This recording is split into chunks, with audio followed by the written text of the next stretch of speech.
What have you been monitoring, and what's going on with Texas as it relates to these hostile threats?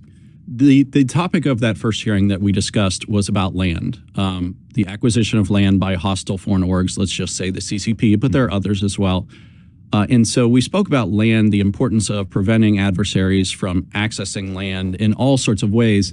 To boil it down, when you have an adversary like the Communist Party of China that is targeting states, targeting military installations, targeting critical infrastructure, you want to reduce the surface area on which they can interact within the state of Texas. So you do that by saying they can't own land here, they can't own property within certain distances of certain assets. And you do things like Texas did in 2021, I believe, which was they said foreign adversaries cannot contract with critical infrastructure providers. Texas did that, and Texas is looking at the land issue because of one specific really shocking case of a retired general from the People's Liberation Army acquiring 130, 140,000 acres near Laughlin Air Force Base near the border with Mexico. And he says he wants to create wind farms there. And he did stand up some wind turbines. Texas, I think, rightly recognized this as the threat it was. We can't have generals from an adversary military plugging into the energy grid in Texas.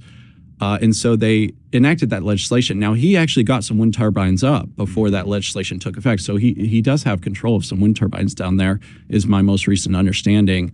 But preventing that from going any further, and then looking at the land issue to keep them off Texas land, Texas surface area in general, we expanded and opened the scope of the conversation to the broad ways in which the CCP targets the states. We boil it down to three areas. So protecting critical infrastructure, land is a critical piece of that. Ensuring technological independence from the CCP. We don't want to be using their telecom equipment, their laser sensors, their connected vehicles, as we've seen recent federal action. And then, of course, shutting down influence operations, where we're working, very hard on topics on that across states. So those are the three buckets we discussed, and we discussed how China is specifically targeting the states because they consider the states to be the soft underbelly of American governance.